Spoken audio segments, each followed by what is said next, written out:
when that pick is in. How is it foolishness? Tua was the target. Tua still, he is the target, and he will be the target come April. I keep telling y'all that. So keep entertaining Joe Burrow. Keep entertaining Justin Herbert. Keep entertaining Jordan Love. Keep doing it. Knock yourself out.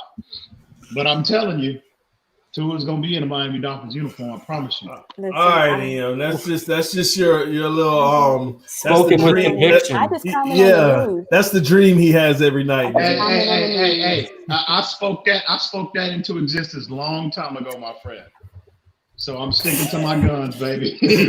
I'm sticking to my guns. A lot of fans been speaking on that. Oh my gosh. I do not want to see this fan base if Tua was on the board and they pass on him. All right, let's go live. We already live. I just want you all to realize none of us live in the Dallas. I did hit it. Yeah, none of us live in the Dallas Fort Worth area if Tua doesn't get picked, so no one can actually go check on EM. I just want everyone to know. So, I'm gonna go out and check on him because I'm Hey, listen.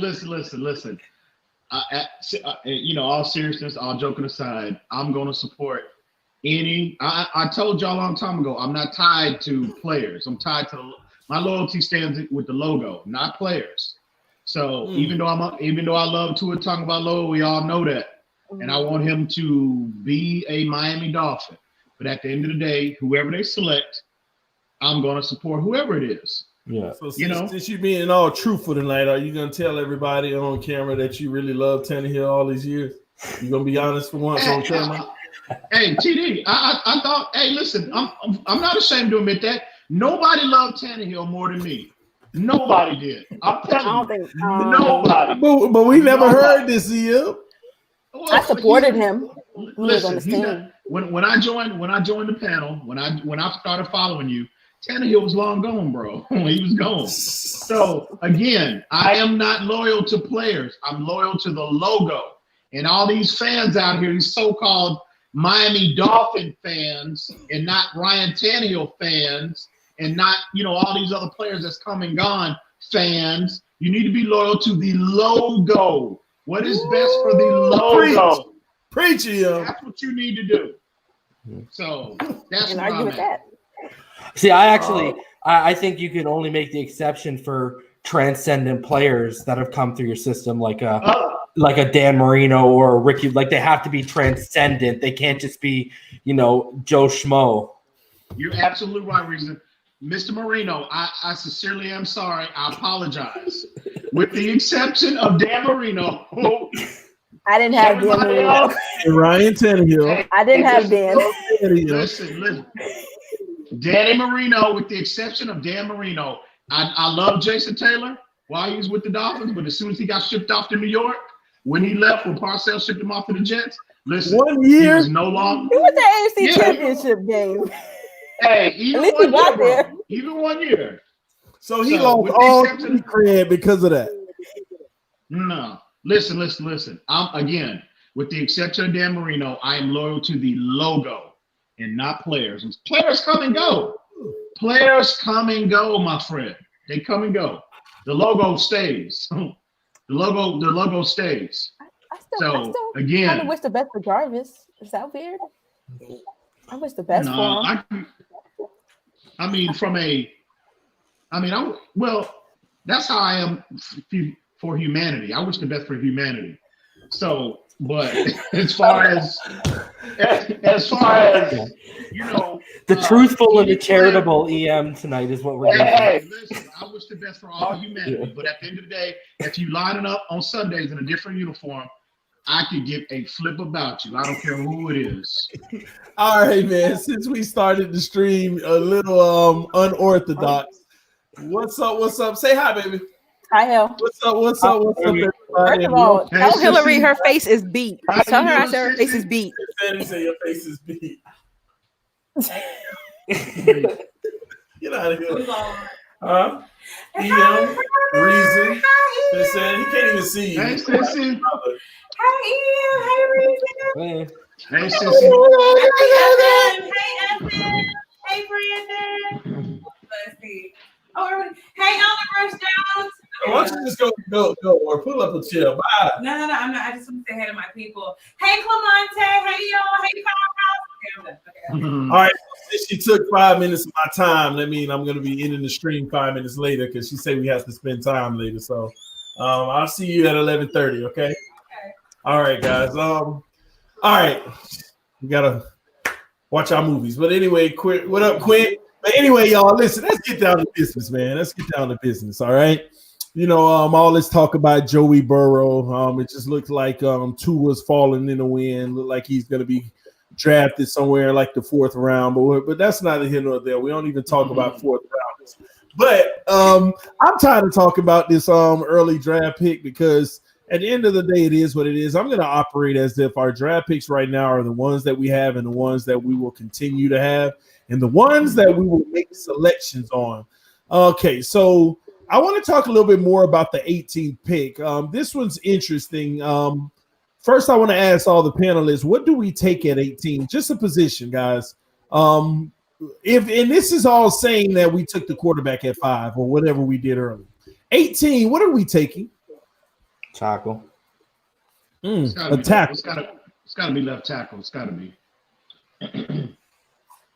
So you don't think this team is eyeing? There's no talent at 18 at these positions. Safety, nose tackle. No talent at Trump taking a left tackle at 18.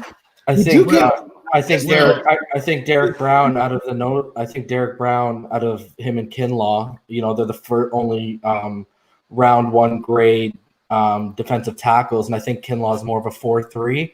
I don't think he's a 3.40 tech.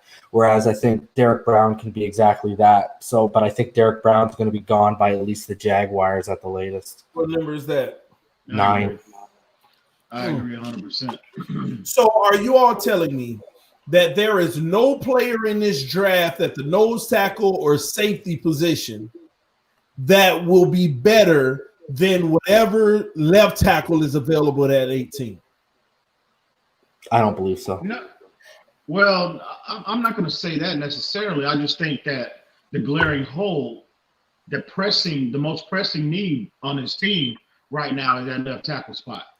They have literally nobody. They have people that can fill in at nose tackle, okay? They got players that can fill in at right tackle. They have players that can fill in at right guard. They have absolutely no one at the left tackle spot. Do you just not like Julian Davenport? No, I like him. But again, I was just going to say, are you anticipating a significant leap next year out of him to cause you to ignore selecting a potential franchise left tackle sitting there at 18? I don't think so. But I do think that he warrants a further investment, but just not to the point where I'm just going to ignore a potential franchise left tackle sitting there at 18. Absolutely not. Mm-hmm. So you feel that's pretty much what we're going to be doing is getting that tackle at 18. That's a lot. Whether you rank Winfield or Delpit or McKinney as your top safety, or even if you got Jeremy Chin or Kyle Duggar up there, I don't think any of them warrant a top 20 pick. I don't think they warrant till 20 back. Well, let's go to the 20s, okay? At 26, if we took our quarterback first at 5 and we took our left tackle or right tackle, right? I'm going to say left tackle at 18. What position are we targeting at 26? What? What'd you say? What position are we targeting at 26?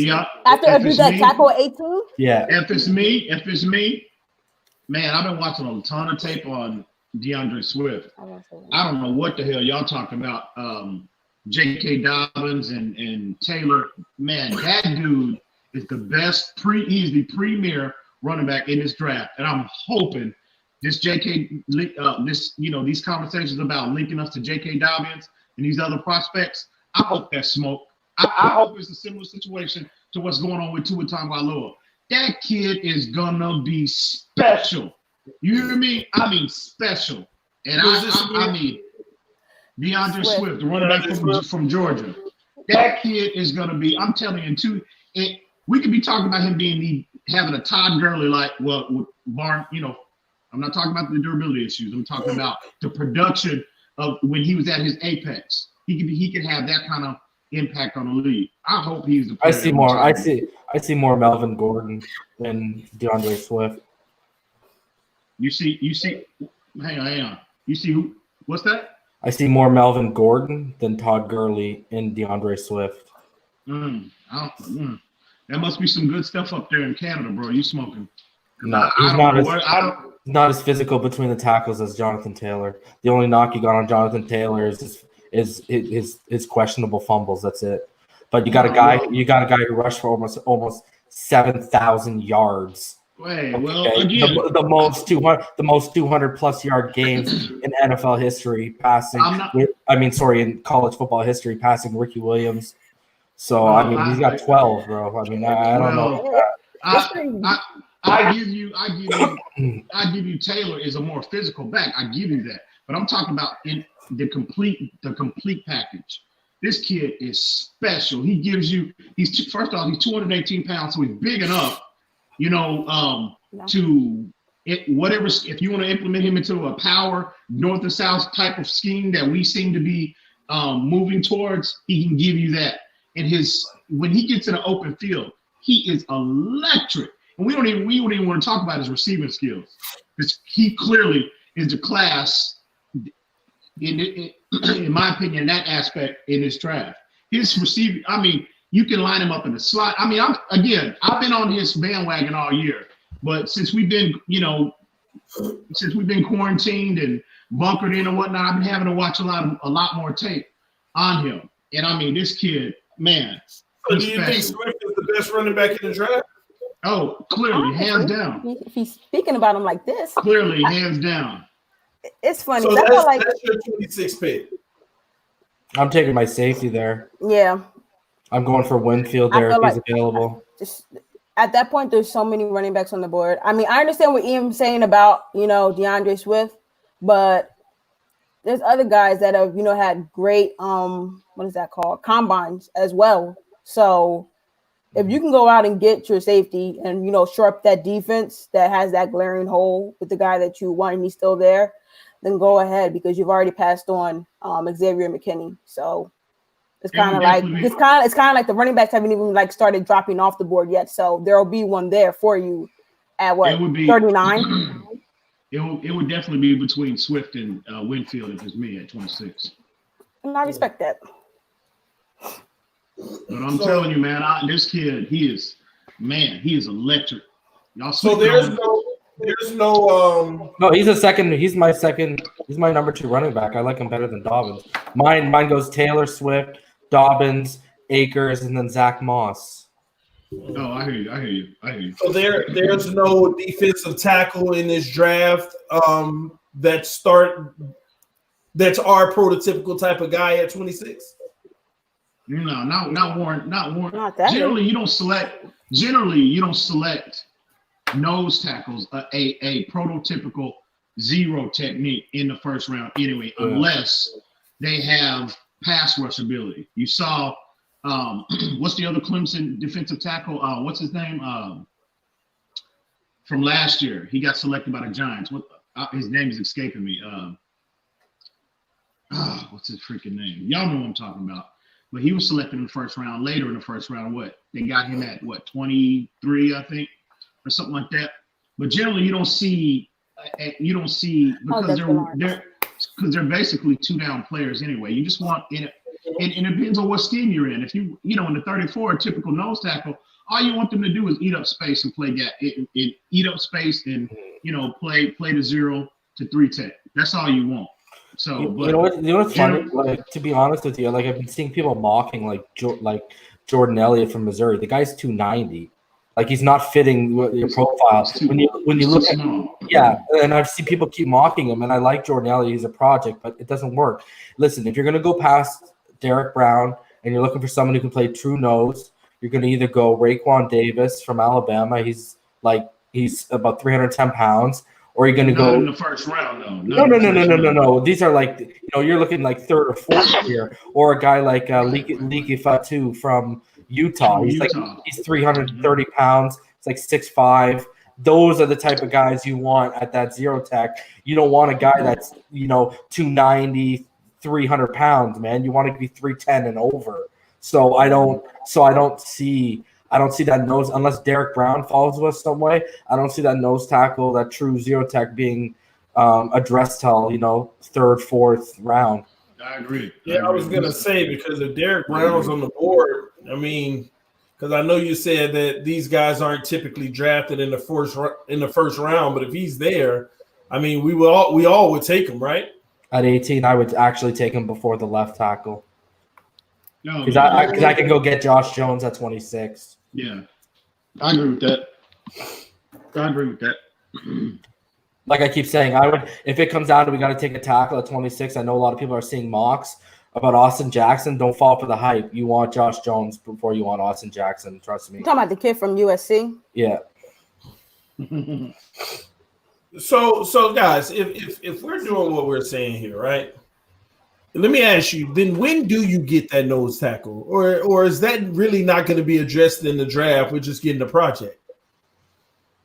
Well, me personally, what I would do at this point, obviously, what Miami did in free agency, obviously that kind of put them out of the Michael Pierce's, even the Danny Sheldons of the world's price range. They deemed, they might be a little too expensive. And I was fearful of that whole scenario coming to fruition. But with that being said, at this point, I would go the route of bringing John Jenkins back. Maybe on a one, maybe 2 year deal. And I would just address that position in the draft because, I mean, your hands are tied at this point. Everybody signed, unless you make a trade, unless you trade for somebody. And that's not out of the realm of possibility either. But as far as signing someone in free agency outright at that position, I think, I don't think at this point anybody that's worth worth the kind of investment, they've all signed with their respective teams. So I would entertain John Jenkins again another year, and I would look to address that, somewhere at some point in the draft. So where would you address that reason? Of the nose tackle? Yeah, because I'm not seeing us getting the nose tackle. There's even people in the I don't even think Javon Kinlaw is going to be there at 18, but he's, like I said, he's a 4.3. He's not a 3.4. He's projected around 11, I believe. Yeah, so I'm telling you, I would just wait and I would pick my spot on a guy like Raekwon Davis or a guy like Liki Fatu and just call it like that. They'll be there. They'll be there.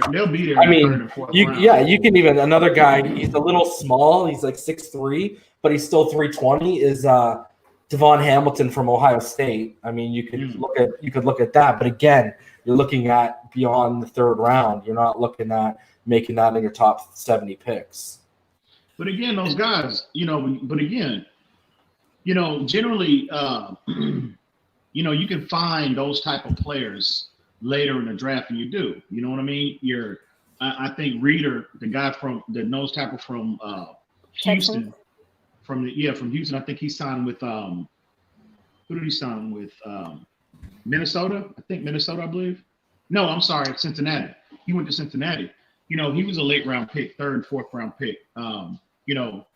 So you can find players quality because again, that position you just want a space eater. That's all you want. That's all you want. That's why you want them typically. Me personally, from an athletic profile standpoint, I want them minimum 325 minimum. So that's where I keep getting snagged up because I don't think you're not going to find a guy like that until the fourth or fifth round. That's what I'm saying. Liki Fatu from Utah. I agree with you. I mean, we need a guy who's going to be about 320 or more. Who did you say? Raekwon Davis. He's about 310. Yeah, he's 310. Raekwon Davis is? Yeah. Yes, bro. I believe when I thought he was around 3 because I've been looking up defensive tackles because I just can't find where we're going to make up for it. Other than TD, I'm just saying That's my preference. You see a lot of nose. Mine is like the reason why I'm naming Raekwon. It's because my preference is different. I'll take 310 and over because you can add weight to that 310. Right, exactly. I'm just saying that's my preference. But you see, I can remember, some years back with the Dallas Cowboys when Bill Parcells was a coach. Reason I talked about this, a couple of weeks ago. Jay Ratliff was 290 pounds, soaking wet. Yeah. And he was a Pro Bowl nose tackle. It's just all about it's all about your base, your fundamentals, your technique, and your functional strength at that position. You can be, look at Aaron Donald. They play him at the nose as well. And he's what, 295, 290? So, but ideally, me personally, I want them 325 and above. But you see them, they all come in, different.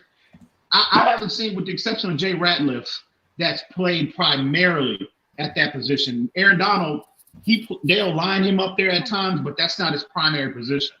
So generally, you don't see him less than 300 pounds. So, but I'm just saying my preference. But they come in all shapes. It's just different teams. It's all about how they hold up. I think with all this line talent and our box talent that we have, we'll be able to hide a guy in there if he's not the prototypical size. That's why a line has to work together. No one is asking one guy, one position to do all the work on the line. We've gotten much more athletic, and that's something that we didn't have really, if you guys really think about it. So we might not need that much from them. Maybe guys like Raekwon and them can help shoot that gap when it's a rundown situation, and we can put guys up closer to the line to make up for the size that they lack, to maybe make them think twice about maybe running to this side and guiding them, making them switch their play and trying to run to the other side. There's so many things that can go with this, but I think Raekwon Davis can do it. He's done it at one of the best programs in the country consistently. Why should they have to? Because we're not in a position to get one of the top ones unless we're going to substitute. So if you say, why should we do that? Well, that's that. I'm just giving an alternative option because everyone's saying they want this not saying everyone, but everyone's saying they want this. But I'm saying it has to work together. And we are so much more athletic than what we've been in the past. I can see us actually getting pressure in the backfield now more often than not with the guys that we have, where we weren't getting it in the backfield. We weren't disrupting the run game before they even got to our line. So I understand point of contact and all that, but we can hide some of these efficiencies with all the talent that we're going to have in that box. Well, I personally think I've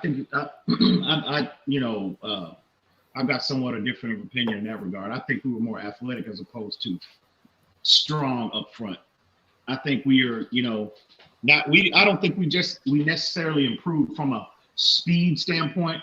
We got better. We got guys, Shaq Lawson, Emmanuel Ogbah, Kyle Van Noy, guys that can, that are heavy-handed. Again, they can function well in this two-gap-based 34 scheme that I've been telling y'all about all year. We got a lot stronger up front. Setting the edge will not be an issue. The only glaring hole that I see glaring in this defense is that nose tackle, and they're going to have to get that shored up. They're going to have to some way, somehow. But I think John Jenkins was the highest graded defensive lineman we had last year. So I think Jenkins, he did the job. He's just 31 years old. He just can't command that high of a snap count that he did last year, because you saw how he wore down at the end of the year, and they didn't have anybody else that could spell him consistently and give you the same productivity. Because again, I highlighted on previous streams, go back to put the Pittsburgh tape on, and you saw every time when John Jenkins had to leave the game, and they slid either Christian Wilkins or Devon Gottschall over into that zero tech spot to spell him, and look at the lack of consistent. Look at how consistently the Pittsburgh Steelers ran the ball when he left the game.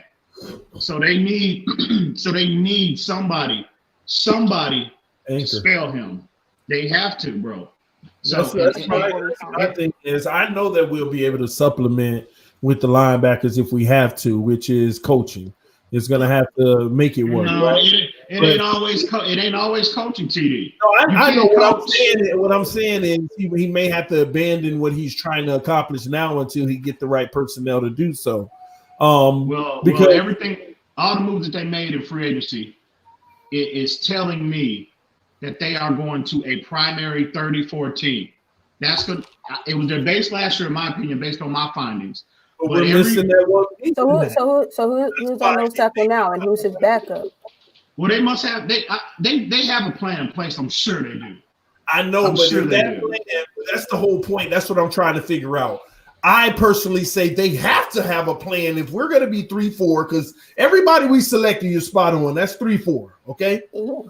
But when I look at it, I say they have to have a plan at the nose tackle position. But when I look for it, and I go through all if it's not going to be at 5 and it's not going to be at 18 and anybody at 26, it ain't worth it.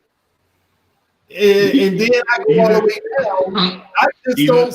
I don't see where it's coming from. And Quint Riddle said James Lynch from Baylor. That's James. He's projected probably 5th round. James Lynch out of Baylor. He's probably the 5th round pick, and he's undersized. The man weighs like 290. To me, he's undersized. Unless they planning on making that blockbuster trade for Chris Jones.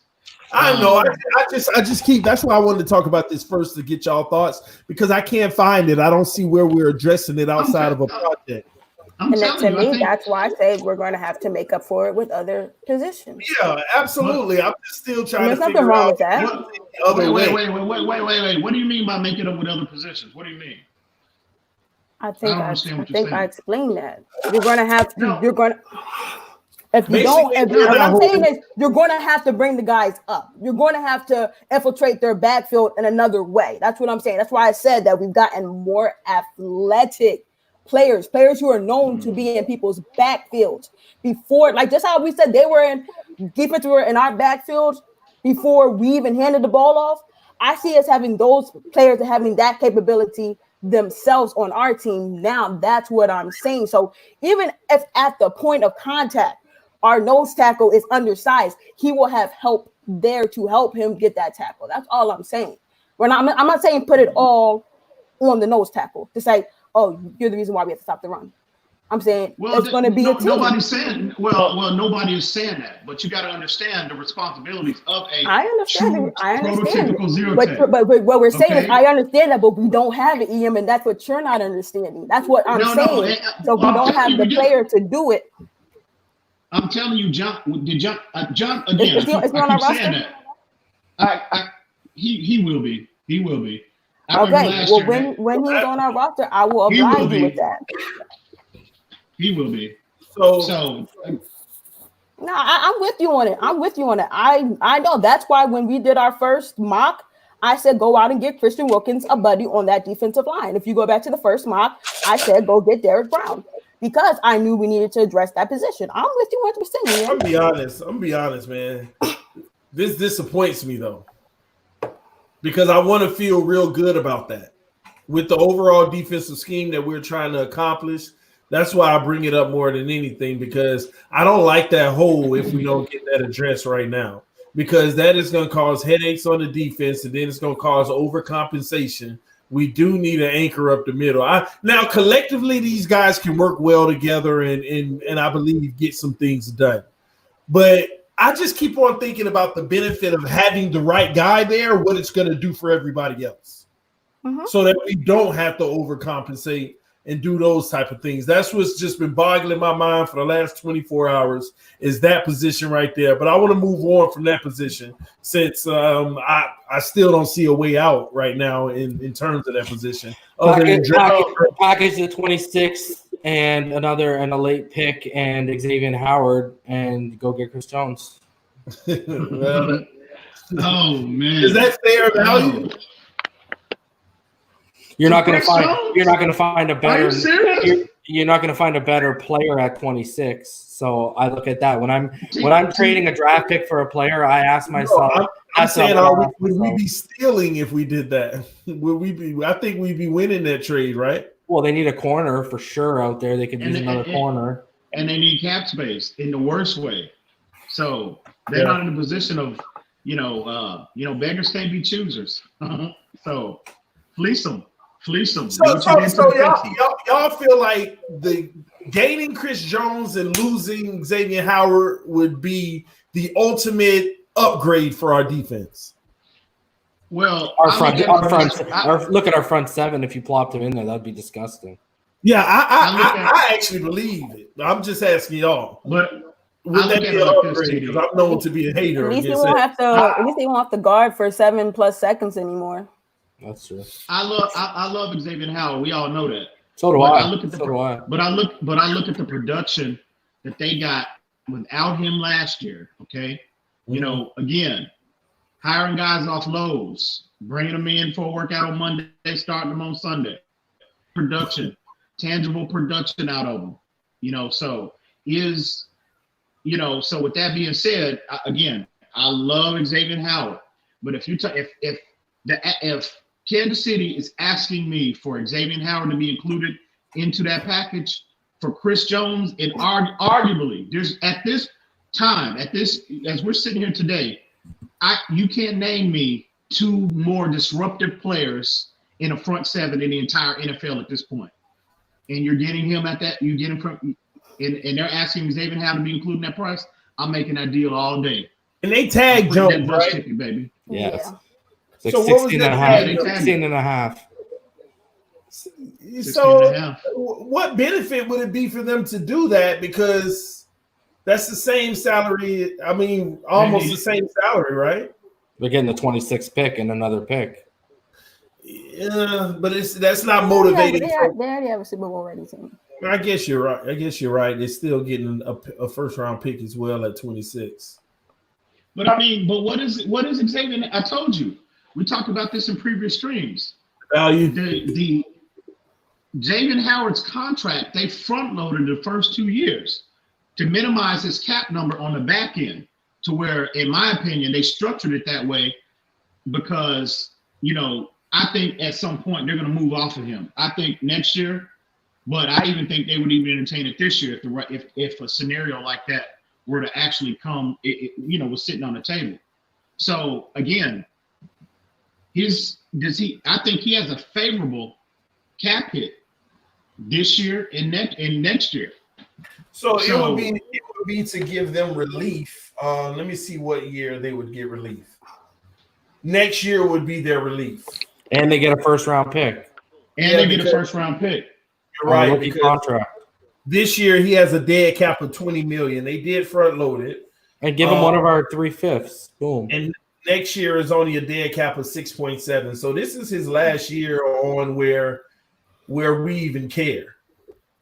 Even if he was still on the roster and we wanted to cut bait, we would eat 6.7. But at the same token, we could get out.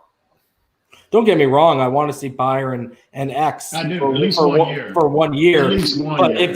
if they tabled that offer, look, answer me this, TD. If they tabled that offer, would they not be basically asking us, do you want to move this player and those picks to have arguably the most complete front seven in the NFL? You can make that argument, bro. You can make that. It's a legitimate argument. And then, like Finsanity said, now you're not getting 7 seconds. And will that help the growth of, I don't know, a Nick Needham who would be forced into the number 2 and a guy we may draft in the second round or something? Listen, a front seven like that would make Nick Needham Xavier Howard. I mean, no, I'm like truthfully feeling that way though. Like, y'all see where I'm coming from, right? TD, who's to say, hey, have you been looking at those them clips, his workout tape? I respect this grind right now. I'll tell you that. You see those feet, you see that change of direction? It is special. Yeah. Second to none. Does Xavier Howard move like that in the open field in space? Yeah, that was them were nice drills he was doing. It was definitely an upgrade over to his video. Xavier Howard. And last time I checked, David Howard has never moved like that. No, I agree. His footwork is really. Needham got a taste of being a pro and a successful one, and now he won it all. And he Because shifts you know what? and he shifts his hips in a blink of an eye. What's too. Nino But doing? remember, That's what I'm saying. It's Because changing we're direction. seeing a lot of people let me lately. tell you, the coach, I remember they told him he needed to get those hips lower and stuff, and he came out doing it. Yeah. That's one thing that I like that happened mid-season Mr. because Ball, Flores yeah. talked about it. The only thing that Needham needed to do this offseason was transform his body. And as you can see the clips, look at it. You've been putting that work in. I remember his body last year. And what I see right now, let me tell you, I told y'all this a few months ago. I said Nick Needham should be a dog right now. He should be feeling like, I don't care that you got Byron Jones. I'm happy you got him. I'm still taking one of them starting spots. Yeah. That should be his mentality. He has every reason to think so. Everything going on with X off the field, everything going on with X on the field, of him not being on the field. All of that stuff, Nick Needham should be feeling like this guy is trade worthy right now. This guy could be traded. I can be that guy. Let me show them. Basically, Nick Needham should be trying to get him traded.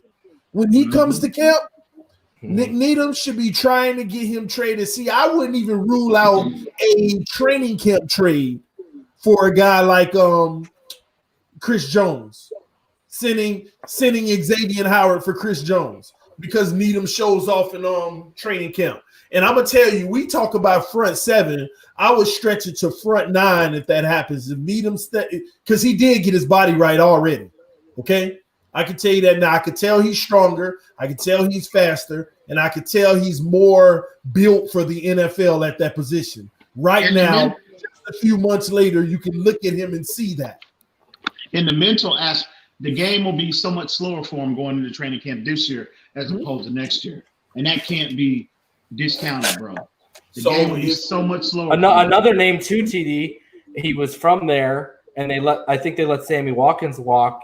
Is Albert Wilson, and that would give them about $6.5 million in space if they put him in the package instead. So they would get more cap relief with Albert Wilson, and they'd get a receiver. And they're always receiver hungry for fast guys. They could get more cap relief than Albert Wilson. They could trade Albert Wilson and release him and get almost all of it back. Exactly. You talking about cap relief for us?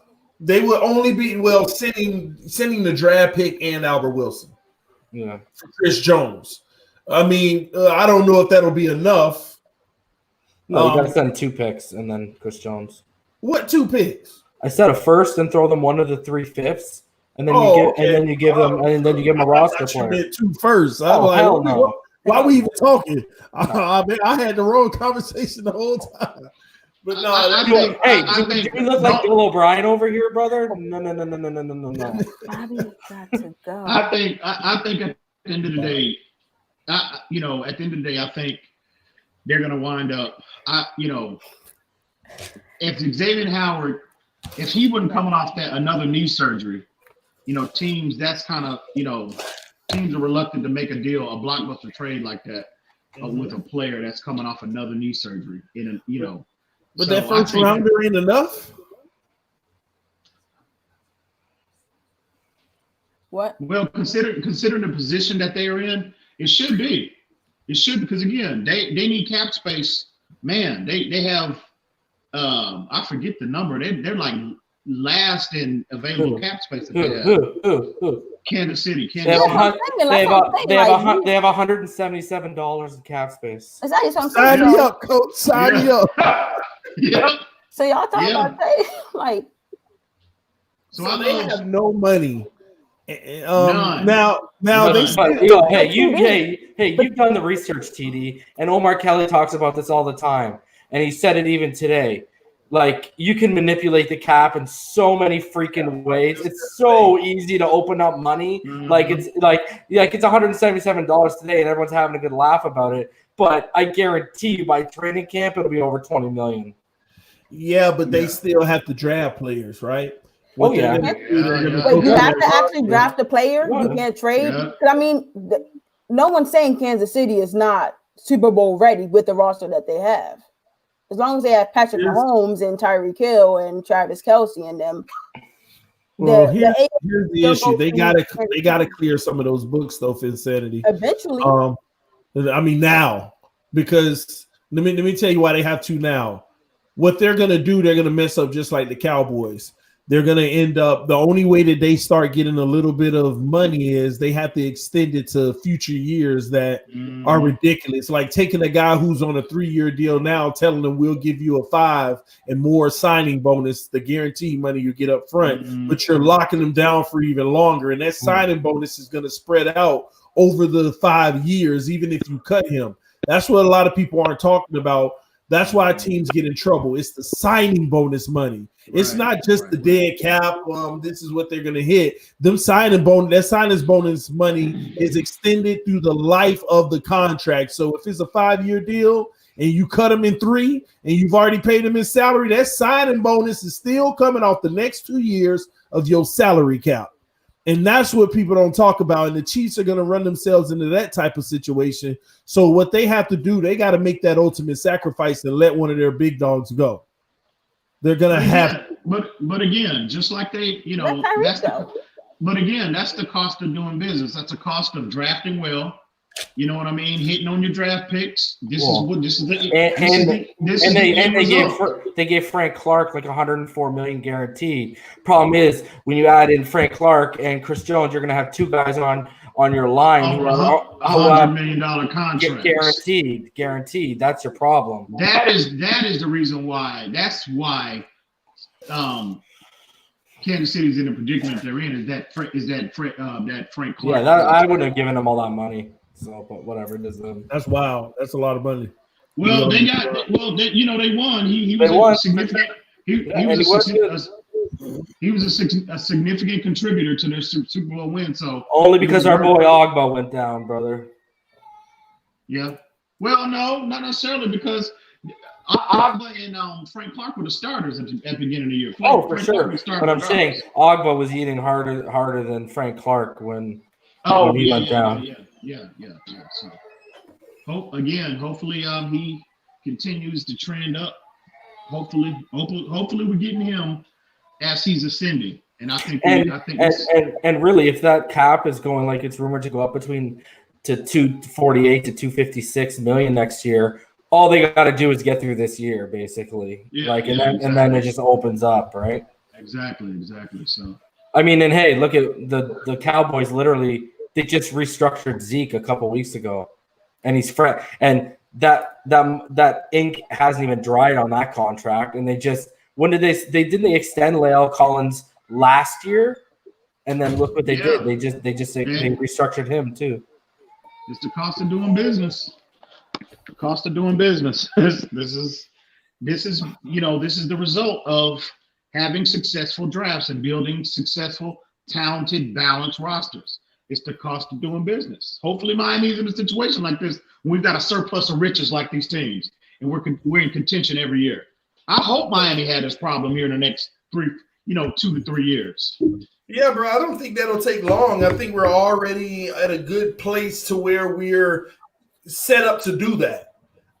Yeah, I personally think that I think that we can literally, after this offseason, feel good about our starting core and feel a sense of optimism about the guys who back them up. I agree. I think after this year alone, and next year we could start to solidify and make sure that we know that we have the right pieces. That's why people don't need to think that we're going to do it all now. I'm just eager to see this defense completed now. That's my thing. But again, TD, since we have, I know there's a glaring hole at nose tackle. But again, now that we have guys that can set the edge consistently and at a high level, because both of them graded out in the top 10 in terms of, their run defense grade, both of them, Ogba and Shaq Lawson. So you can always scheme again. Like I said, you can hide, like I said in previous streams, you can hide Jerome Baker now. You can do things to, like you said, overcompensate for his deficiencies. The problem we had this year was that everybody was run deficient. Everybody, especially in the linebacking core, with the exception of Raekwon McMillan and maybe Vince Beagle. But again, do you really want Vince Beagle commanding the most of the, warranting the majority of the snap count, especially at the edge position? He doesn't fit the athletic profile for that position. So I think now the players that they targeted, prototypical, and they grade out really well in terms of the run defense. Now, again, there is a glaring need, but I think, again, me personally, I was banging the table for a player like Michael Pierce, but again, I mean, he got, I think, ultimately $10.5 million, I think, from Minnesota, I think. So obviously that he was out of mind, out of Chris Greer and Brian Flores' price range. And, I don't like that, by the way, but okay. So, especially if we can consider Chris Jones. Yeah. But again, man, I think John Jenkins, he was more than serviceable last year. Again, you can do things schematically you can always just, with the presence of Shaq Lawson and Emmanuel Ogbah and Kyle Van Noy. Everybody keeps thinking Kyle Van Noy is going to be played primarily on the edge. I don't see it that way. I think ideally you need to go with Ogbah and Shaq Lawson on the edges, and you need to play Kyle Van Noy alongside Raekwon McMillan. Yeah, I kind of see him in that fit as well, unless we're it depends on the package and who's on the field. Well, you're going to move him around, but I think where he plays, where he warrants the majority of his snap counts, in my opinion, I would play him on the interior next to Raekwon. That's what I would do. Because I looked at, when a lot of New England tape of Kyle Van Noy. I mean, there was so many repetitions that he got, in that 34, in that base 34 front. He was lined up right next to Dante Hightower. And we saw how productive they were in terms of stopping the run this year. So I think Kyle Van Noy is, I think ideally from a run defense standpoint, that is my best. Well, here's my issue. See, we talk about how we can hide Baker in the run, right? I mean, in the run game with the defense, because we have people who could set the edge. Which again, I don't even think Baker being hidden needs to even be an option anymore. I heard early on the stream when I was listening, Ballgame gonna say, man, I wish Ian was here. He brought that statistic out about Jerome Baker playing 90-point-something% of the snaps. Of the snaps. I guarantee you, I'm extremely comfortable in saying that won't happen this year. I promise you that. Well, yeah, I promise you that. So yeah, we won't have to worry about hiding Jerome Baker. We won't have to. You're absolutely right. Here's my thing though. Look at all the AFC playoff teams last year. Which team's offense has the better success against this Miami Dolphins defense? I want you to really think about this one, because I have a team in my head, and that's why I'm bothered. That would potentially have the most success against this defense as it's. Yeah, we make the playoffs. We're in the playoffs. Which AFC playoff team this year that we just watched would give us the most issues? Their offense would give us the most issues with the way that we're built right now. Well, obviously, it would be. I mean, it would be Kansas City, TD. No, that's what we got Xavier Howard and Byron Jones for. Well, again. Okay, you have Travis, the presence of Travis Kelce. Okay, they're in the way. Okay. Well, I'm not comfortable with him covering. Whoever you name on the Chiefs, I can name somebody right now that I feel comfortable. Listen. So, go back and look at how Travis Kelce ate. How Travis Kelce ate against New England last year and the year before that. Okay, so I'm not comfortable with Kyle Van Noy lined up primarily trying to run down the middle of the field. But the way that we're going to be running our schemes, though, I'm not worried about the Chiefs. I'm not worried about the secondary. I'm more worried about a team like the Tennessee Titans in their run game not having that nose tackle. Just because yes, for all the regular teams, since we got a guy who can set the edge, we got guys that set the edge now and force it all inside. yeah, we should have a much better success against the run game. But a team like Tennessee, no, you can't have that happening in the middle. Well, unless they change, and it's always a possibility, teams game plan from week to week. But Tennessee primarily is a zone-based running team. So what that means is they like to get to the edges. They like to get to the edges. That's their primary focus, is getting to the edge of the defense. And as you saw when they played, the difference was when they played Baltimore, like everybody was killing Michael Pierce and Brandon Williams on the interior. They ran away from them. The majority of his big runs came out on the edges. That was Matthew Judon's responsibility, and whoever that other outside linebacker was, his responsibility. And they were continuously feasting on the outside. If you go back and you look at the tape and look at the majority of his big runs, it always primarily came on the edges. But some of his biggest runs came on the cutback, trying to get to the edge, and you just see the wall is sealed and coming right back, and that nose tackle never getting penetration, so that cutback doesn't even look like it's there. You know why? Because he was undisciplined. He's running or not strong enough. No, well, as far as Baltimore is concerned. No, I'm talking about our nose tackle. So you're talking about okay. I hear you. Yeah. Well, I give you that. I was gonna say I thought you were talking about we were talking about the Baltimore game, but you said I'm not worried. No, not Baltimore. I'm just thinking about Tennessee's run game versus this defense that we have now. I hear you. And that's a legitimate concern, TD. That's a legitimate concern. See, it's teams like that I get more worried about. And then we start to compensate anyway with the linebackers, and that's when their play action works right into what we don't want. But they lost Jack Conklin. True. And maybe they replaced that in the draft. I mean, they projected to go online first round. Well, I can say comfortably, whatever player they select, if they select the right tackle, whatever lineman they select, they are not going to come in next year and give you the production that Jack Conklin gave you. That's just not, I would be blown away if that happens.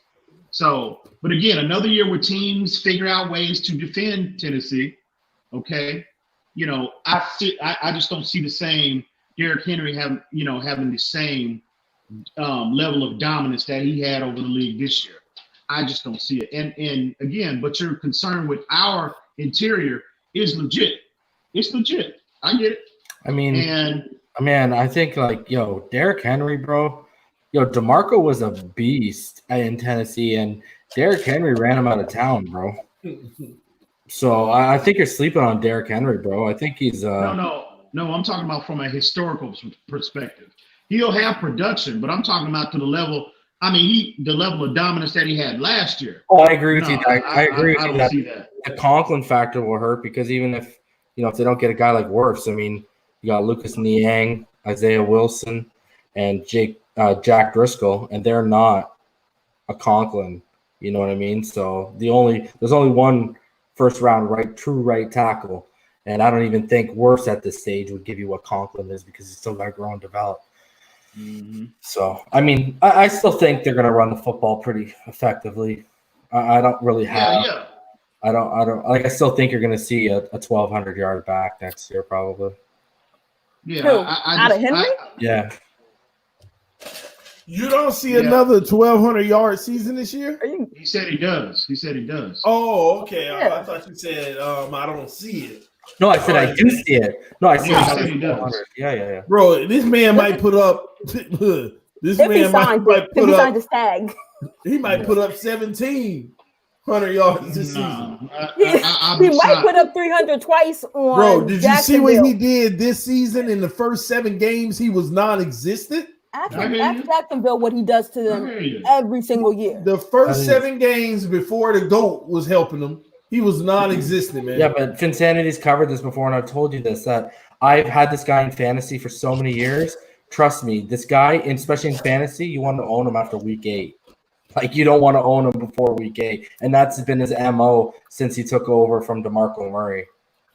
But I'm talking about from the production he got in the playoffs, average 7 points some odd per carry. That's what I'm talking about. And again, Tennessee will be in playoff contention because Tennessee they have quietly built a very, very good roster, talent wise. So Tennessee should be in the mix. To be honest with you, the division should be, in my opinion, is up for grabs. Especially if Houston falls.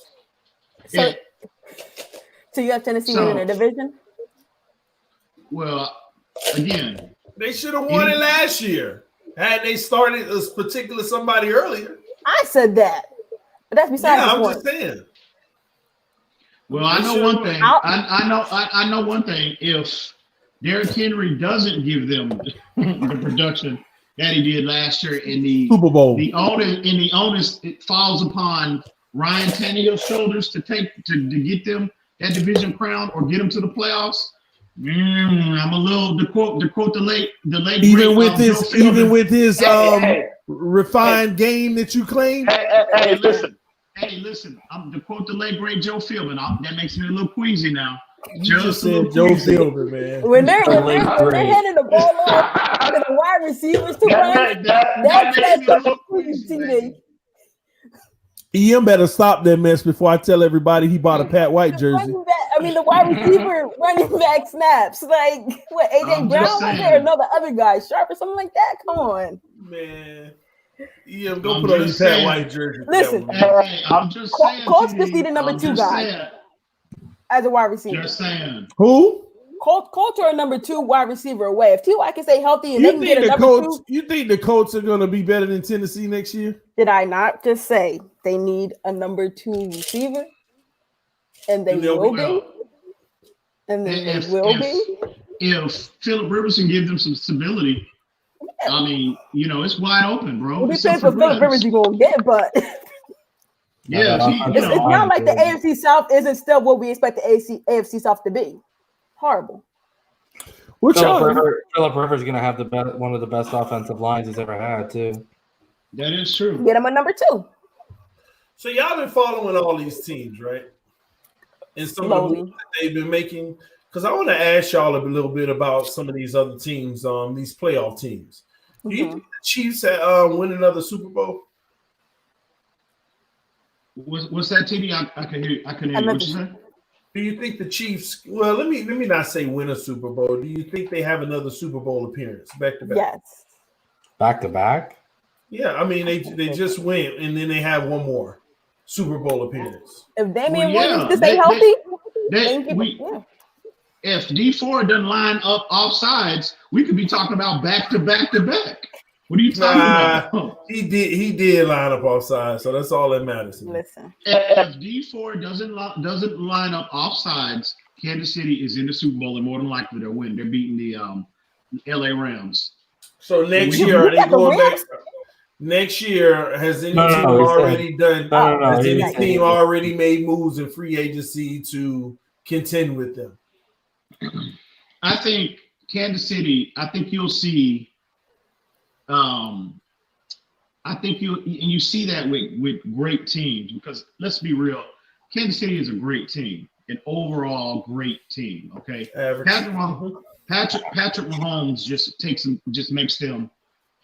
things to another level because of his talent level. I would bet my money on the 49ers getting back there over the Chiefs right now. Yeah. Wow. Because of their defense.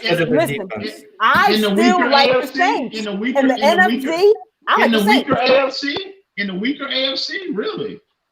Give me the AFC is so much more weaker than the NFC. Yeah, but you give me that. I want to see that Chiefs defense. I want to. Yeah, the Saints.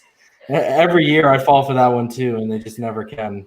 But my thing with I don't think like if the AFC Championship was the Ravens and the Chiefs, I think the Chiefs would have serious issues. They beat them twice last year. They beat them 3 straight. Going into the year before last year. But like I just said, if it was the AFC Championship, what does that also include? That also include Lamar Jackson got the no-win playoff monkey off his back, which is why I'll say that would be an issue. So, well, I don't think so. I think the easier path is easier path to get to the Super Bowl than the AFC. I don't until Lamar Jackson, until you see much further development in his game from a structured. What is that? Oh, these idiots, bro. Oh my God, these idiots, man. I'm sorry, bro. I knew it was a donation, so I put it up. I didn't even read it, man. Really, bro? I didn't even read it. My bad, bro. Oh my God, these idiots. Did you see the picture though? Like, no, bro. I'm not even paying attention to that nonsense. Is that the same person? The EM Dolphins fan, #1 fan? Oh my God. You know who I think that is? I think that's Quinn Riddle doing that. That's who I think that is, bro. Donations, it makes sense, don't it? That's Quinn Riddle, bro. That's nonsense, bro. It might be Jerome Baker, man. Listen. Maybe. might be Tua. Listen. Who do we think are the top teams in the NFC right now? NFC? You got to put the Saints up there. And they just got Emmanuel Sanders to go along with Mike. Now, granted, they're one Drew Brees injury away from it not going the way we expected to go, because I don't think Taysom's the answer. And you let go of Bridgewater, who struggled to get the ball to what's the name at first. But you still got Kamara and them guys. I think Seattle's going to be a huge threat this year. Oh yeah, if they can secure Clowney again. Seattle will be my pick to come out the AFC, to come out the NFC this year, in my opinion. I think that's going to be the hardest division in the NFL. Yeah, I personally feel like Seattle's going to be tougher this year, and that's why I say we're going to get that W. Arizona's going to be better. Everyone, like San Francisco's going to be hungry to get back there. That division's going to be a freaking dogfight, man. Listen, you got Lockett, you got Metcalf. It's just, can they keep their running backs on the field? I mean, I think that's the big thing. They all their running backs got injured last year. Yeah. Listen. Carson. Tampa Bay is a team. We need to be paying attention to quietly. Yeah, because he literally has the second incarnation of Hernandez and Gronkowski with Brait and OJ Howard. And then he's got the two highest graded receivers last year. Oh, sorry, two of the three highest graded. I think Godwin was number 1 and Evans was number 3, and then Mike Thomas was number 2. And a top 10 defense. Their running game is the only thing that is a little bit suspect. Does anybody think that Tampa's going to be the number 1 seed, though? Man, I don't think they're going to be the number 1 seed, but they're going to the playoffs. Yeah, I think they'll go to the playoffs for sure. They won 7 games last year with Jameis Winston throwing all those picks. 30 for 30, the Tampa Bay Buccaneers story. Listen, I don't see Brady not making the playoffs, even in these next 2 years. No matter what happens, he'll be in the playoffs. Yo, you already know TD's drafting him in fantasy too. Just line up for that one. Ooh. Tom Brady. Man, you done lost your mind. Tannehill getting drafted day 1. Man, first overall. If I had to draft it, if Chris Greer went out and took number 5, 26, 18, Houston's pick next year, our own pick, 5 first rounders, go get Tannehill and bring him back home so I can throw that jersey on with pride. So Tannehill going, man, my fantasy going to be Tannehill all day. Yo, Brady going to throw for 30 plus touchdowns. I will tell you. TD, all due respect, bro, you need to stop that Tannehill foolishness, bro. You need to stop that foolishness. Listen. No one's afraid of Tannehill is gone. Or what's in defense. So you'll have some games. Tannehill is gone. He's never coming back, bro. Tua ain't gone and he ain't never coming. So you need to stop that mess, man. I don't even know who my quarterback gonna be this year.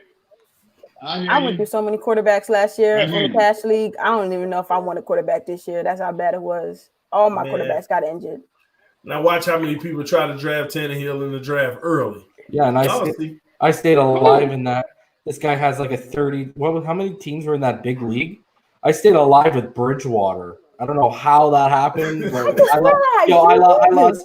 lost Drew Brees. I was like, yo, this is a wrap. And then I stayed alive with Bridgewater, and I made it to the playoffs. So I don't know how that happened. I got to send Teddy a gift basket. Oh, Lord. I think I lost in the first round. of the playoffs. I lost to the guy that, and then the next round, I lost to the guy that beat you. Real quick question, guys. Yeah, Real in the quick next question. round. Arizona had 5 wins last year. How many do they have this year? What's their schedule look like? I would say 8. I would say 8. Yeah, man, I actually don't think it's out of the realm that they're. I don't think they make it. But I think they're going to be battling potentially for a wild card. In the NFC battling for a wild card? At 8 and 8? Yeah. Well, no, I could see them being easily 9 and 7 as well. 8 and 8, 9 to 7 is the range I'm giving them.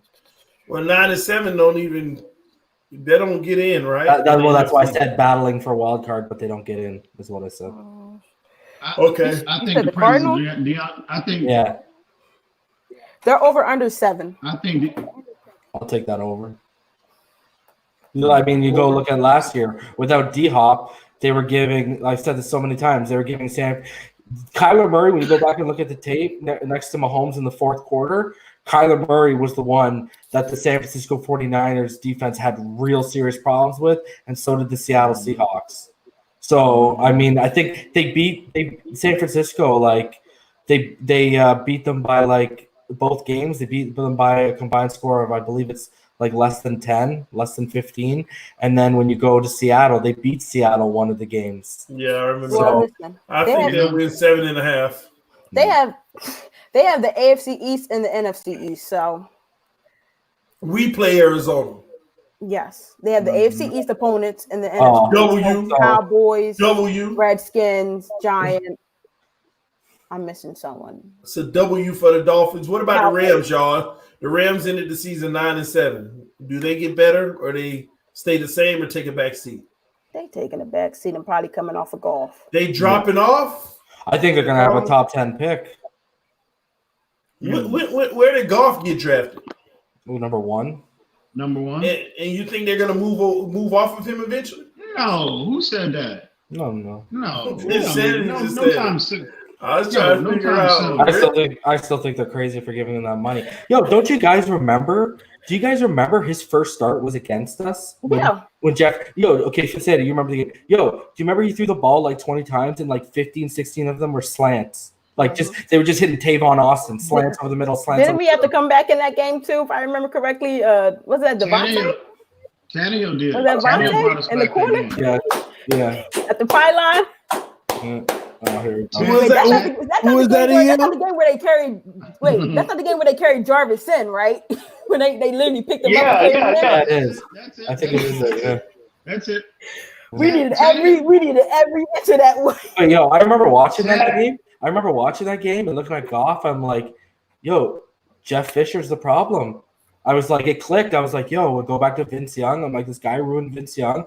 I'm like, he's about to ruin Jared Goff. Like, thank God for them they got off that guy, because that guy looked like he was going to be nothing, bro. Like, he looked like he was going to be second coming of Ryan Leaf if you just went off that first game.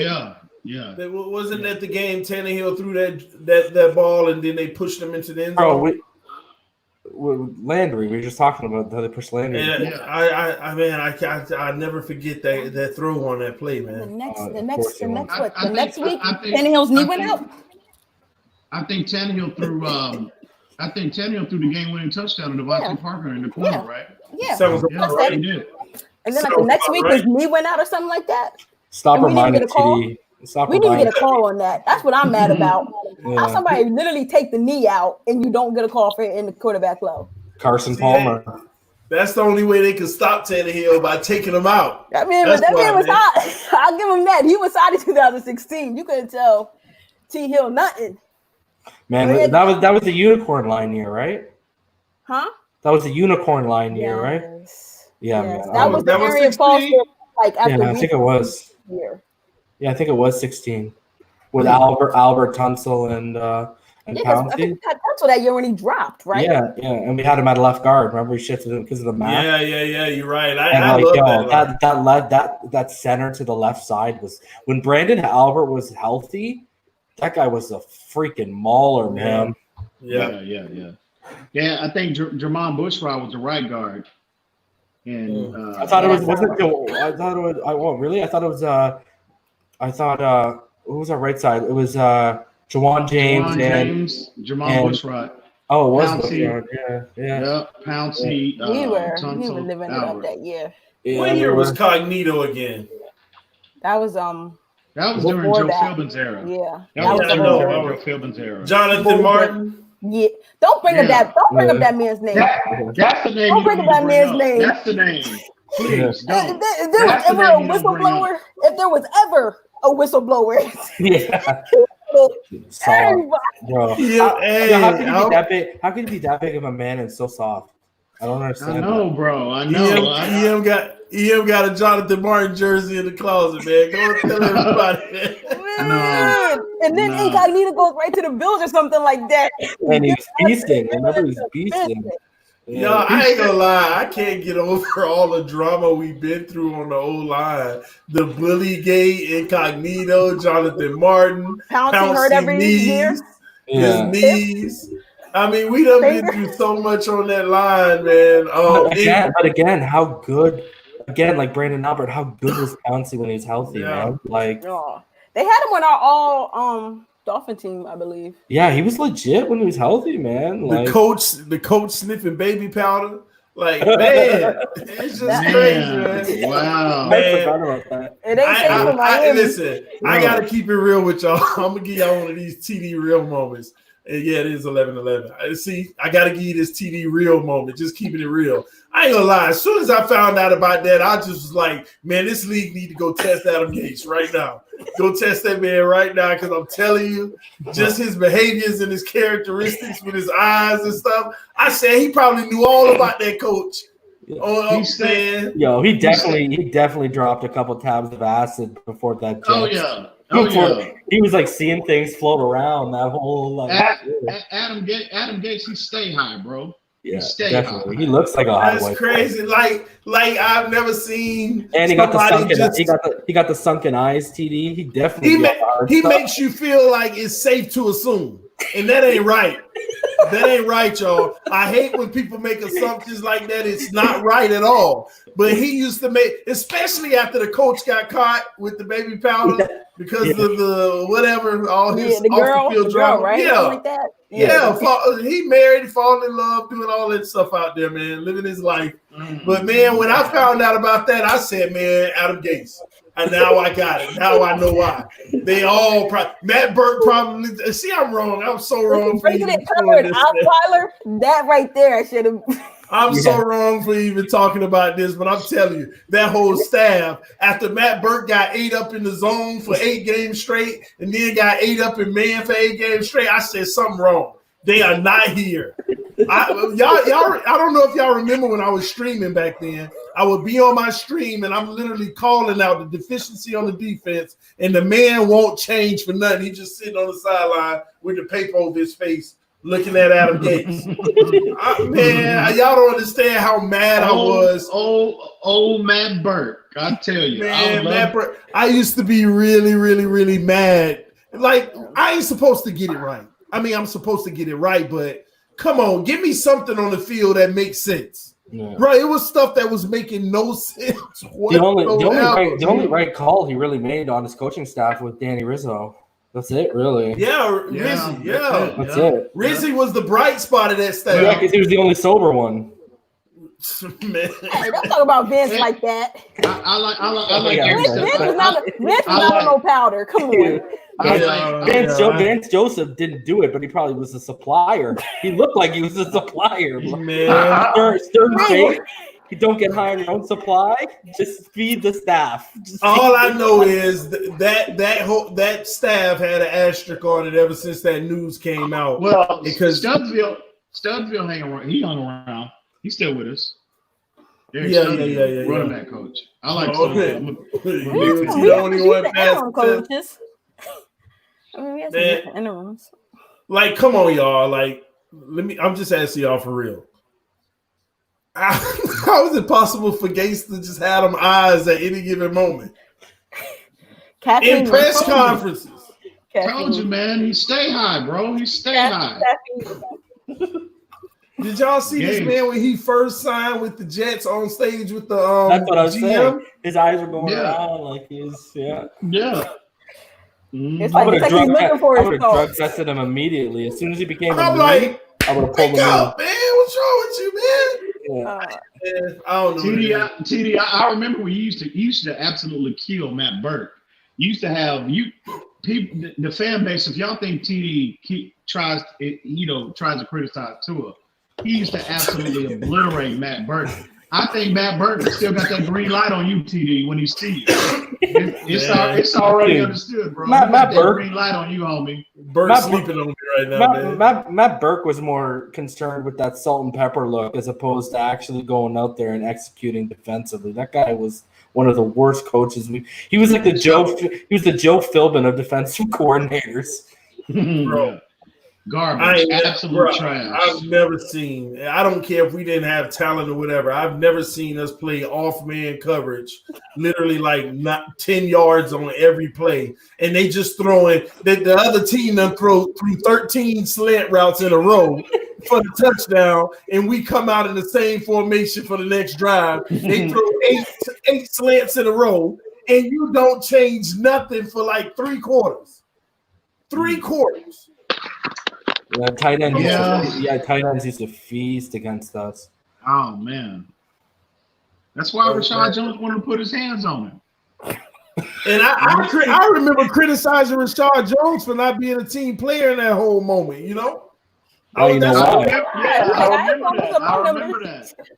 I remember that, TD. I remember that. Rashad Jones. I think Rashad Jones. It was that Houston, Texas game, I believe. Yeah, he walked off the field. Oh my gosh! Destroyed, bro. The Houston I game. totally forgot about that. Wow, Yeah, I totally forgot about that. 20-something. Yeah. Because at first I wondered if he was. I wondered if he was injured. But that was the game. That Monday, it was the game I was calling for Adam Gase to fire Burke. And Adam Gase's response after the game. How do you not know what's going on? I don't know what was going on. I don't know. How do you not know? No, you're the head coach. This is giving me a headache right now, man. At least we can laugh at it now. That guy literally became a head coach because he was the first NFL coach that Peyton Manning thanked in his retirement speech. And I don't know where Peyton Manning got off saying, "Oh, I learned how to prepare from Adam Gase." When he was already basically as field general as it gets in offensive coordinator. That was as simple as hey, I'm gonna hook you up today. And man. Yeah. But when it come to like work on his staff, but yeah, you remember Peyton? Remember Peyton used to come out to training camp and stuff like that. Yeah. And I ain't gonna lie, I wouldn't be surprised if Adam didn't say, "Hey, Peyton, man, I'm trying to get this promotion to do this and do that. You mind giving a good word for me if someone calls or whatever?" And Peyton said, "You know what? I'm gonna put it as part of my speech. I'm gonna hook him up." I'm telling you, it had to be, man. And from that point on, Peyton Manning, we should blame Peyton Manning. Man, one of the deadliest with 2 wide receivers, man. But I'm glad that he's coaching the Jets right now, though. I ain't gonna lie. I'm glad he's coaching the Jets because they had a lot of talent last year, and look what he was able to do. Now, remember when all the Jets fans were trolling us because they got at him, and we're like, seriously? Yeah, exactly. Seriously? Like, this is what you want to all about? I used to go on their timeline intentionally. Don't worry, y'all will see. Yeah. I had one living with me. He's literally ruining Sam Darnold right in front of your eyes, right? Yeah, I was going to say that. I'm anxious to see how he develops. Like, what's your excuse now, man? He's legitimately gonna have had between Tannehill and Darnold 2 top 10 quarterbacks, whether they are his guys or not. They are top 10 guys. What are you doing here? Not a single wide receiver on the Jets. Yeah, they lost Robbie, right? Not a single one. And then who's the tight end? He's always hurt. Yeah, I know. Because everyone was stashing him last year before he came back. Yeah. Wandu or something. Yeah, and then he got hurt right away when he came back, didn't he? Right. So, yeah. I know what he's a good player though. He is when he's a wide receiver deficiency. And he doesn't know how to use Le'Veon Bell. How do you not know how to use Le'Veon Bell? Like, not Cumberland. It's someone else. Aquavision. He has a weird last name. See, when I hear things like the Jets having a wide receiver deficiency, and then I look at our secondary and our front seven, I get so excited at those 2 automatic wins. But we better. Really, from a wide receiver standpoint, really from a wide receiver standpoint, only teams within the division that really could be from that position that really could threaten us is Buffalo. Yeah. mm-hmm. To be honest with you, so I think they made a lot of good moves too in free agency. Oh yeah. I just don't believe in Buffalo. Well, no, I'm not saying I believe it. I'm just saying they have the most talent. Well, next to us, they have the the most talented wide receiving core in the AFC East and the stoutest defense. Yeah, but I don't fear Buffalo. I'm just saying if it's any team within the division that could potentially can threaten us from that position, it would be Buffalo. And meanwhile, there you go. Yeah, you contain. If you contain Josh Allen's athleticism, you can beat them. Yeah, absolutely. Does the Jacksonville Jaguars get better or worse? Excuse me? Worse, bro. Really? All that talent they got rid of, Marcel Darius, obviously Jalen Ramsey, Yannick Ngakoue. They don't have a defense. They still have that one receiver. Oh my gosh, who was it last year that was tearing it up in Jacksonville? I forget. Isn't Telvin Smith coming back? The linebacker, Telvin Smith. Guy's an absolute stud. He's good for like 110 tackles. He is good. I think he's coming back. He just took a year off, so I mean that'll boost their. Josh Allen had a good year last year as well, but again, is he gonna give you that kind of production? I wasn't a huge fan of that guy coming out in the draft, to be honest with you, but. He had an extremely productive year from a rookie. I mean, for sure. Last year. Yeah, no, I'm just saying, but coming out of the draft, I wasn't that. Oh, yeah. I wouldn't either, to be honest with you. I wouldn't either. Mm-hmm. But right now, we're the second best team in Florida. Well, you putting Tampa? Are you putting Tampa on us? Yeah. Where do y'all? I mean, in terms of the landscape of the AFC as a whole, really, all fandom aside, realistically, where do you think we really could where do we stack up in terms of the playoff picture? Where do you think we stack up? I'm really waiting to see the schedule come out because I could see us having to go up to Buffalo week 17 and play for the division right then and there, depending on how we do throughout the season. But we still have to get that quarterback and that running back. I'm saying that with getting those, getting some of these offensive things on par with what we've done defensively, right? But like right now, like we're doing it right now, I don't think we're the 7th team in right now. I mean, our defense can make some noise, but there's more complete teams. Man, really think about it. Really think about it though. Why can't we consider ourselves for possibly being the 3rd best team in the AFC? Why not?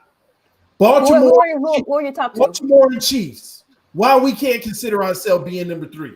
Why we can't be as good as Buffalo or better? Why we can't be as good as Pittsburgh or better? Why we can't be as good as Houston and Tennessee or better? I think we're better than Houston. We're better than Houston. See what I'm saying? Yeah. But let's not negate that the AFC South is a much weaker division than ours. So they're the Colts and the Titans are going to sneak some easy wins in. I'm just saying the 3rd best team in general in the AFC. And he's talking about the AFC. You mean I'm talking about in the landscape of the AFC as a whole, not just the AFC East. I don't see why we can't actually consider ourselves of possibly being that good because everybody else either has the same building that they're doing that we're doing. I think we made up a lot of ground sooner than we thought we would. If we get a run game, then yes. But until I see an improvement to where we actually have one, or we have a running back that we're 100% comfortable with saying, okay, even if they're not 1,000-yard rusher, give me somewhere like 900s. Like, give me some type of Jordan Howard. That's Jordan Howard. Jordan Howard can be a 1,000-yard back. If he's healthy, he'll get over 1,000 multi-purpose easily. If he's healthy, he's has great hands. He's amazing. Sure. But that's if He's he's a healthy. good back. He's a very good back. Healthy. Very good. Of course, Arguably his best season was when they had him and was when Tariq Cohen came in and they had the dual threat of him and Tariq. Yeah, because he's not like he's a decent catcher, but he's like that's why they got Tariq because that was their catcher out of the backfield. That's why we need to get. That's why we need to get DeAndre Swift. He would. Well, you know what? To be honest with you, compliment. That's why that's when I look at Tariq Cohen and Jordan Howard. If you're going to replicate that, and like I said, I already told you where I rank this guy. He's not in my top 2, but J.K. Dobbins to me fits the Tariq Cohen mold more than a DeAndre Swift.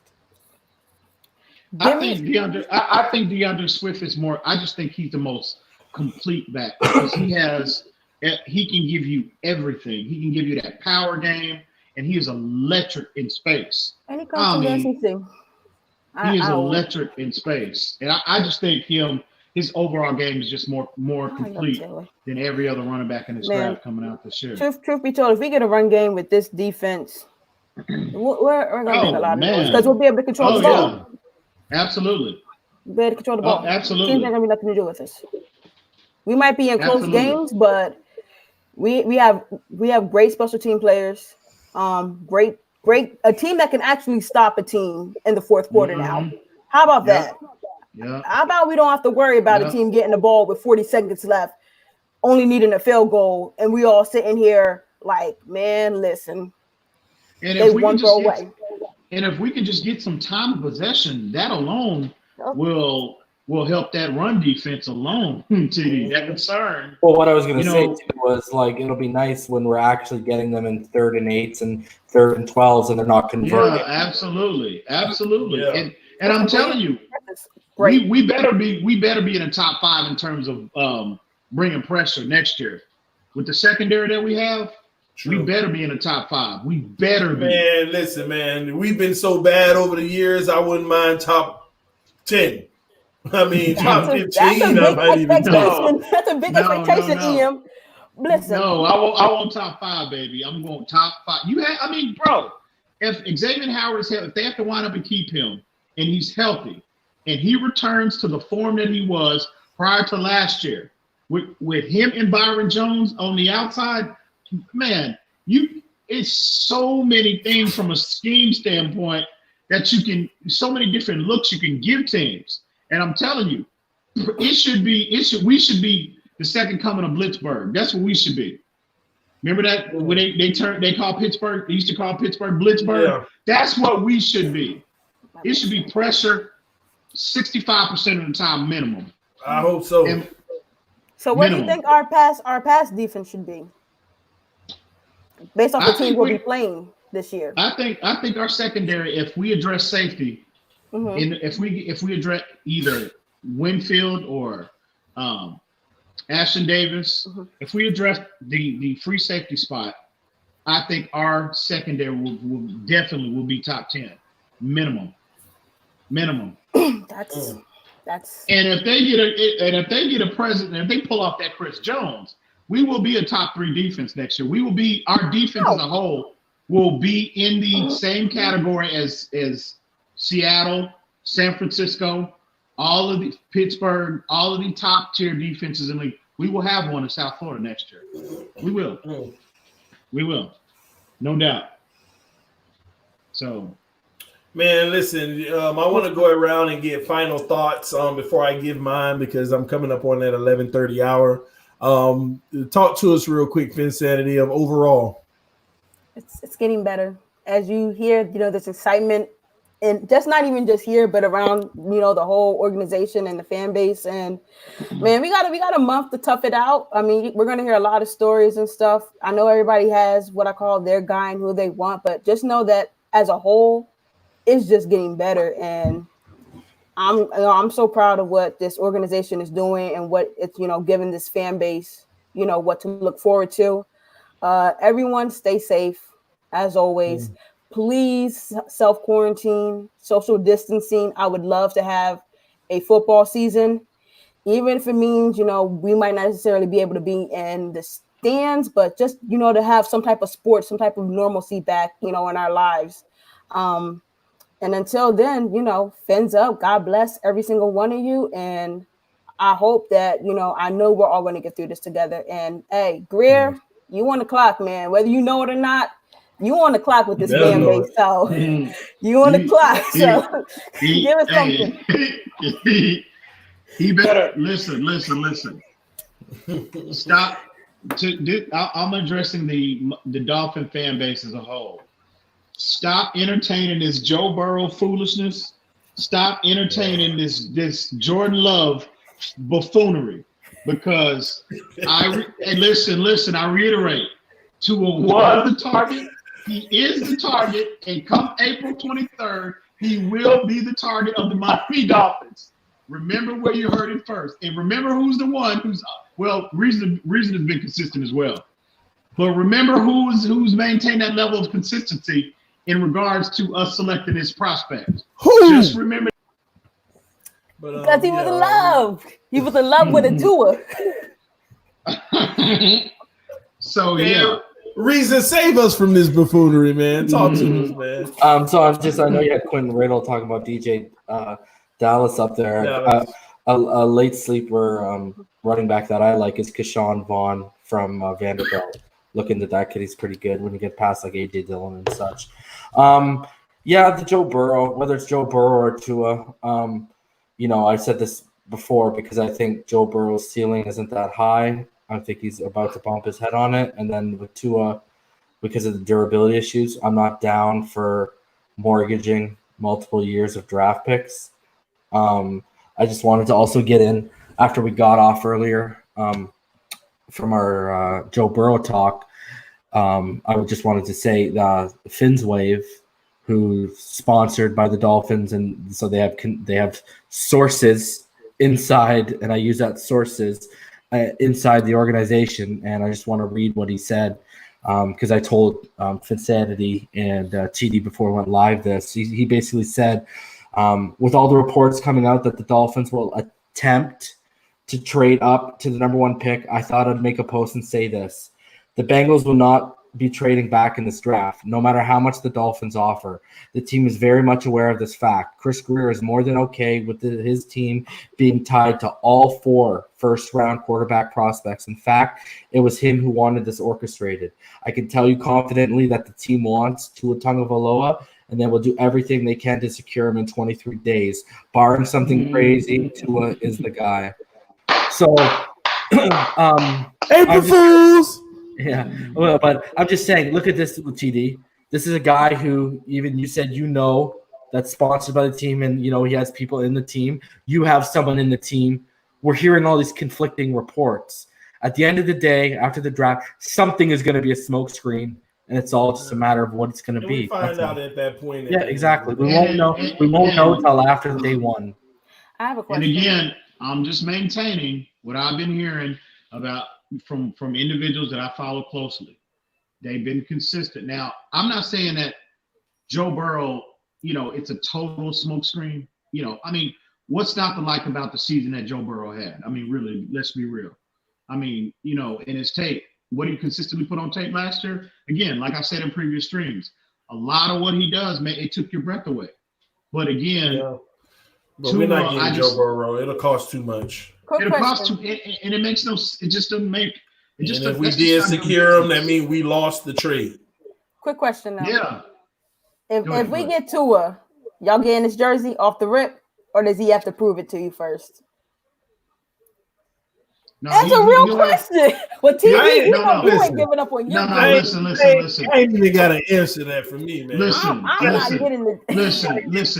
not one.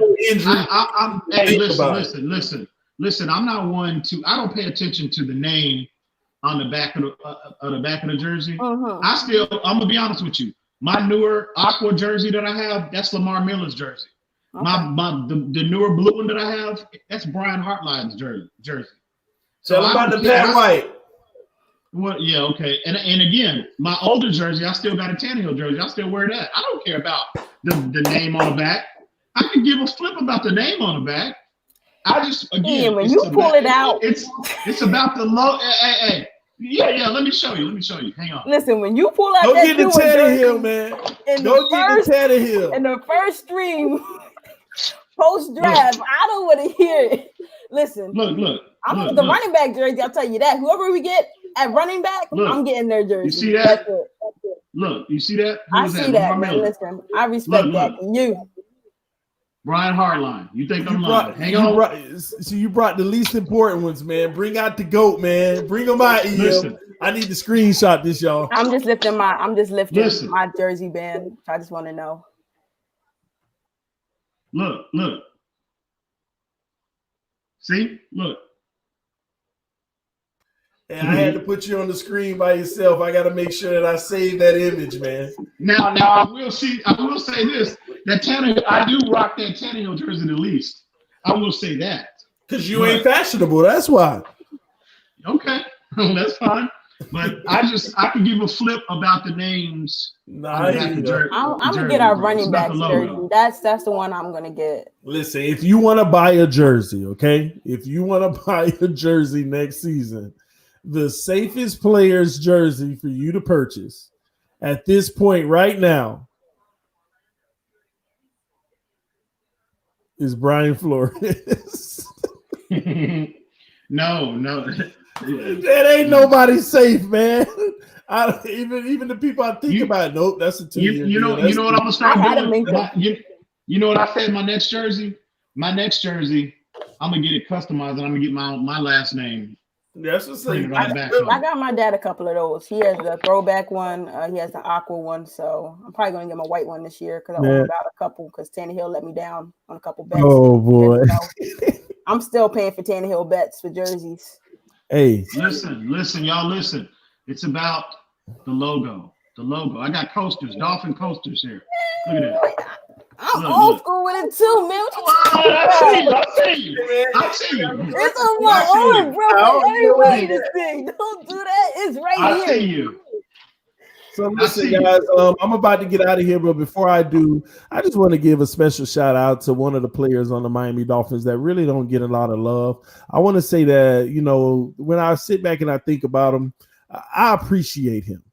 I appreciate him for this. I know where this is going. No, I'm serious. No, this is a serious conversation, believe it or not. Oh, okay. I appreciate him because he's given everything he has to the franchise, and I feel comfortable with him actually being our quarterback, even though he ain't our future.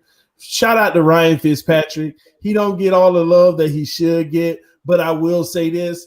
At least I can feel confident enough that he can win some games versus not having a quarterback all and going back to the bummish days. I'm talking about. I'm telling you, 14 years ago, the 12 years ago, the 10. I'm telling you right now, if they solidify the offensive line, I'm telling you, we could be sitting here next year and Ryan Fitzpatrick coming off a Pro Bowl caliber year. I'm telling you, it would be crazy at the lead in his career. That would be super crazy. But I would love to see it because that means a lot of success for us. Just saying, man. I'm telling you, I think it's more meat on that bone. I think it's more meat on that bone, bro. Either that, or we gonna eat the bone. But listen, guys, I'm about to get out of here. But go check me out on Instagram, Twitter, Facebook. Hit the like button, guys. Guys, if y'all want to help TD Fans Talk tonight, because I always set goals, okay? I always set goals. So what I wanted to do this month, I wanted to achieve 500 new subscribers on the channel. And right now, this is a month where we came up short of our goal of achieving 500. We're at 496 for the month, okay? So we might miss it by 4 subscribers, but you all may be able to help me when I wake up in the morning and see 500. And how you can do that is going to Twitter, guys. I posted a link on my Twitter, and follow me on Twitter, by the way. I posted a link of this stream right here on Twitter. So you could do us a huge favor. Well, actually, I'm going to go back and post a link. I think I may have posted the StreamYards link. So let me check. But what you can do on Twitter after this stream, I'm going to post a link to this video right here. You can go on your Twitter and hit share with all your Twitter followers, because I'm sure some of y'all are Dolphin fans, some of your followers are Dolphin fans. That way they can see TD Fans Talk, and we might pick up that other 4 subscribers. It would just mean a lot for me, because I really, really, really, really do want to achieve the 500 this month, because this is the off season. And in season, I used to average 350 people a month, but we picked up so much over here. So I want to try to achieve that 500. I saw that I was close a week ago, and I made that a goal for myself. So I'm that short. So if you can help out, make sure you go to Twitter, share the link to this video, or YouTube. Text a friend, text a family member that loves the Dolphins. Let them know about TD Fins Talk, and hopefully in the morning we achieve our goal, guys. But I thank y'all so much for a wonderful month here at TD Fins Talk March. We're about to go into April, and it's about to go down. How far are we from the draft, y'all? 23 days. Oh my God! And we're Ronnie Brown away. But let me hit you with this, TD. Man. I want everyone to get out of the mindset of number one picks who haven't won Super Bowls. And when you look at Joe Burrow, I want you to look at this. He threw 60 touchdowns last year, right? Mm-hmm. All the quarterbacks who have thrown 50-plus touchdowns in a college season, the short list, I'll give it to you. Sam Bradford, Derek Carr, Dwayne Haskins, B.J. Simmons, David Killinger, and number 2 with 58 from Hawaii, Colt Brennan. So it's not exactly an inspiring list to be a part of. So I want people to think about that list more than the number 1 overall pick. That's all I'm going to say. TD, we going live tomorrow? Yes, we're going live tomorrow at some point. I got a lot of stuff I got to take care of. But we're going to go live tomorrow. We're going to go live in the middle of the day as well if some of y'all have some time. So I'll hit y'all up on the back end. But I'm kind of like, Reason got me wanting to keep going because he's about to start something with that last comment. But I'm going to leave it alone tonight. I'm going to let you live tonight, Reason. I'll mess around, man. But I appreciate y'all too. Don't make them flip. Don't make them flip that. Bama. Hey, homie. Hey, Tua, I know you listening, homie. Hey, me and Reason 13, we riding with you, homie. We riding to die with you. So, hey. Listen, man, y'all gonna be helping that man on the field every game. I thought you muted me, TD. My bad. I'm sorry. No, I wouldn't mute you, man. I like you digging your own holes, man. Yeah, okay. We riding with you, homie. We riding with you. It ain't gonna be long now, baby. It won't be long now. The wait is almost over. You're gonna have to ride because he can't walk. The man can't walk, man. I hear you. But I appreciate y'all coming through tonight, man. Thanks as always. Much love. Y'all be safe, man. Y'all keep your family safe. Y'all, as always. For real. It's real out here. It's definitely real out here. All y'all watching right now, man, y'all keep y'all family safe and put that first and have everybody around you take this thing serious because it's getting worse and worse. This isn't something that's going to pass in a month or two. This is something that's going to be here for a while and possibly to stay. So just keep that in mind, man. I mean, just keep it in mind. Y'all take care out there, all right? Y'all be safe. Love y'all. Fins up, baby. Fins up, baby. Peace. All day, every day. Yes. Logo only.